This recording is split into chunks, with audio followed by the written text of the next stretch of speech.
So this is it. They said, easy enough. I only got a PS5 to rebuild a physical library. Sony just undid the use case for me to give them money. My 4090 can run the same games just fine, and with more data freedom, I'm out. I liked it.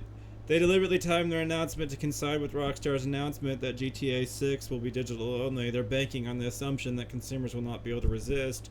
They're trying to show nervous investors that we will break when it comes down to it. And they basically said that screenshot is basically the backlash list distilled into two words. The first one is the cleanest version of your position. I only got a PS5 to build a physical library. My PC can run the same games. With more data freedom, I'm out. That's the whole collapse of the PS5's value position for a certain kind of gamer. If the exclusives are weak for your genre and the physical library is being sunset, then why own the box? Sony officially says new PlayStation games after 2028 will be digital only, with the physical disc production ending for new releases. The second tweet is more explosive, but I'd be careful with the deliberately timed claim unless there's a source.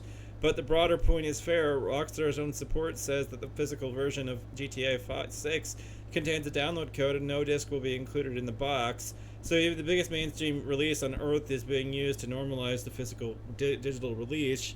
And that's why it has teeth. It's not just the collectors being sentimental. It's people realizing I bought into this ecosystem for ownership, convenience, and a library. Now the problem with the platform owner is the biggest publishers are removing the ownership part.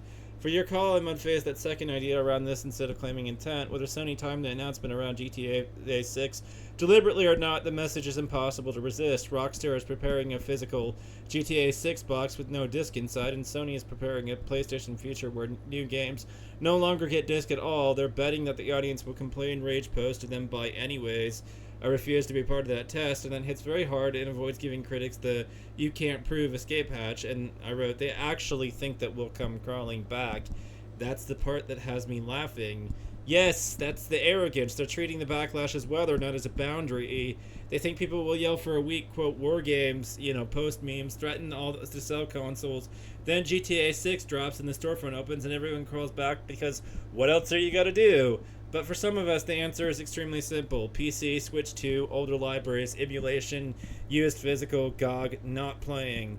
That's the part that boardrooms never understand. They think the customer is trapped because the market is huge, but individual people can just leave. Especially people like you, because you never got hooked into the ecosystem in the first place. No digital library anchoring you, no PS Plus dependency, no cosmetics, no sunk cost chain wrapped around your ankle. They're expecting outrage to convert into compliance. You're converting it into a sales listing and a savings deposit. That's way funnier. And then I said, it's easy for me to say no to GTA 6 and even Wolverine. Exactly. That's why they'll crawl back assumption breaks on you. GTA 6 is probably the biggest test of willpower they think they have, and you're sitting there like, I don't even care. Wolverine, same thing. Big prestige action license, cinematic spectacle, expensive production, very Sony coded. For someone else, sure, that might be the hook, but for you, not turn-based, not a JRPG, not an SRPG, not physical ownership reassuring, and not worth buying into with a platform direction you actively hate. That's the real power position. Your taste makes you resistant to their bait. They're betting on mass market gravity. You're operating on genre loyalty and ownership principles. Those are harder to manipulate because they can't just wave Rockstar or Marvel keys in your face and expect you to drool. Yes, I've been rooting for the MCU to fail for a very long time. What am I going to violate my own principles and go out and rush to buy Wolverine? I hope Marvel fails at this point. I was a fan of them when I was a teenager. I'm not anymore. I have severe superhero fatigue, and I didn't realize that when I built up Marvel in the first place, back then when I was a kid, that what was going to happen is that Sony was going to, not Sony, but the Marvel Cinematic Universe was going to grow so big it started crowding out other types of films. There's obviously only a limited number of movie slots at a movie theater for a movie theater to actually play at the place, and when it's all clogged up by Marvel films and everything because there's no room for anything else, and Hollywood won't greenlight anything else because it doesn't play well internationally and everything, I start to feel neglected because believe it or not, even as a Marvel fan back then, that was not the only type of thing that I was into.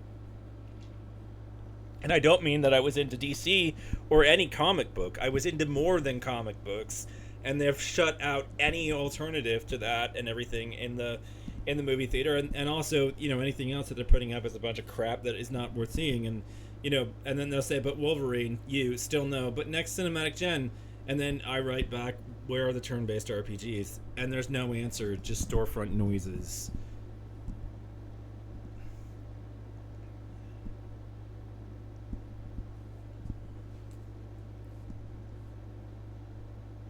They don't seem to realize just how profoundly they fucked up.